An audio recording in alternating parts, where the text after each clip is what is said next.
How do you define humanities? Humanities is definitely a subject that which covers more of the development of oneself, development of human beings, and most likely it's related to social sciences, which also talks about the same thing. But most of the time, humanities is more of the arts, more of some other things related to developing oneself. What were your significant experiences during your college years?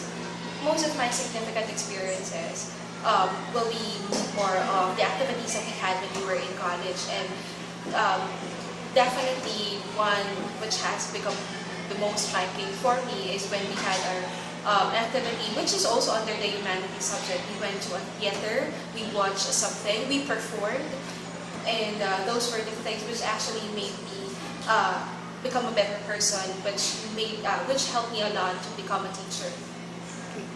What do you like most about humanities? What do I like most? Maybe the creative stuffs that we do, like plays, like other things, entertainment, things which are related to presentations. Other than psychology, do you have other choices or courses in mind that are related to humanities? My course is not psychology, but definitely there are so many other interesting courses related to humanities, like the social sciences, the politics, and then education, which is my course. And my advice to students who are currently taking the social sciences and humanities track, this track is a very interesting track. It's like what you had in your other subjects, like you had interviews, you had subjects which will definitely develop you as a human being.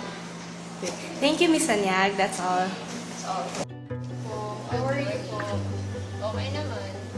So, can you give us your thoughts about humanities? What is humanities? Humanities, when I was in college, pinag-aaralan dyan usually pertaining to arts. So, ano ba yung part of arts? Di ba may literature, merong architecture, yun, and the like. Tapos, ano pa ba? Yung play. Ano ba yun? Ano bang under yun? Performing arts. Say it's part of humanities. Pero under humanities po, what do you like most about it? Siguro, kasi di ba part of humanities yung arts nga, sabi ko kanina. Kasi di ba through arts, you can be able to express yourself. Siguro yun yung gusto ko. O balikan ko when I was in college, meron kaming activity doon. Okay, so that's your significant experience ng college po kayo? Oo. Okay. Sculpture, tapos based on your emotion on that day, paano mo i-interpret. Other than psychology, do you have other choices or course in your mind related to humanities? Kaya nung nasabi ko kanina, siguro part of yun, literature, may kinalaman sa arts, performing arts. Advice na lang po para sa mga future humanities and social sciences students. Advice in terms of, Humanities. paano, how they will relate to other people, Apo, how o kaya they- paano nila malalagpasan yung course. Just be yourself, kasi it's about humanities and psychology. It's about expressing yourself. It's about dealing with people. Yun, sa tingin ko. Any other advice po? Advice, tungkol ba saan? To students po, In terms of ano nga, sa course, o sa Ano po, careers, paano? what if may mga obstacles sila na-encounter?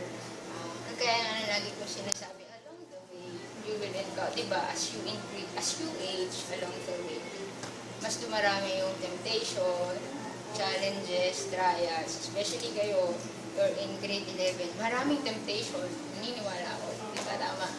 Temptation, trial, pero just focus on your goal. If you really want to pursue, di ba, sa yung scary, so social science courses, psychology, pol sci, then just focus on your goal para kahit na magkapa ka, hindi ka mawala kasi you have your goal. Thank you po. Thank you so much. Good morning, Escolaro. How do you define humanities?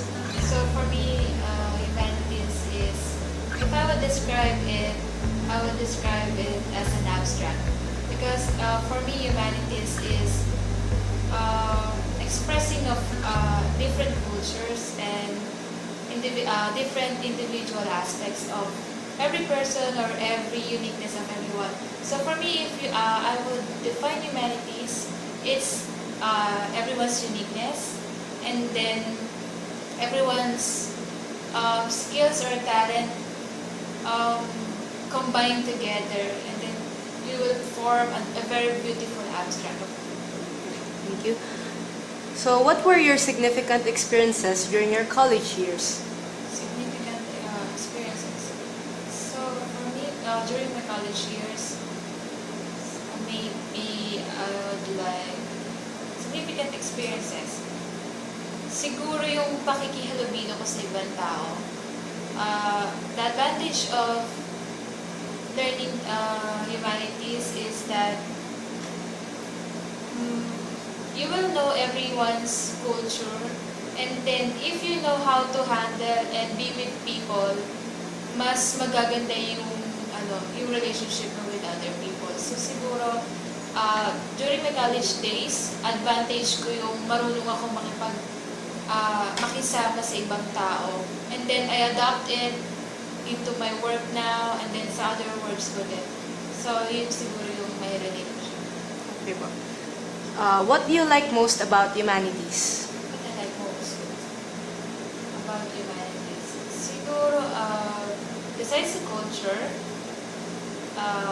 marami kasi pumapasok pag humanities eh. Meron religion, meron din literature, and then the words, especially, even everyone's scholars eh. How I see it in psychology, kapag tinitingnan ko yung isang tao, parang feeling ko may aura lumalabas sa kanya. So I think it's very unique that everyone has this culture, tapos doon nila ini-express yung parang sarili nila. And then, parang doon mo ma-realize na wow, humanities is different. Parang masarap siyang i-explain, lalo na kung alam mo talaga kung saan humuhugot yung tao, especially in emotions. Other than psychology, do you have other choices or courses in mind that are related to humanities? Courses.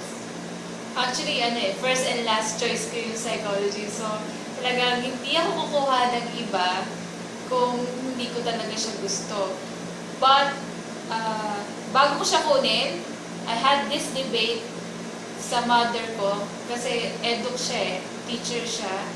And then, I was also influenced by my mother-in-law. Parang ang gusto niya ako ng eduk, parang mag-aaral ulit ako, tas eduk naman yung kukunin. But I don't think hindi ako talaga para dun eh.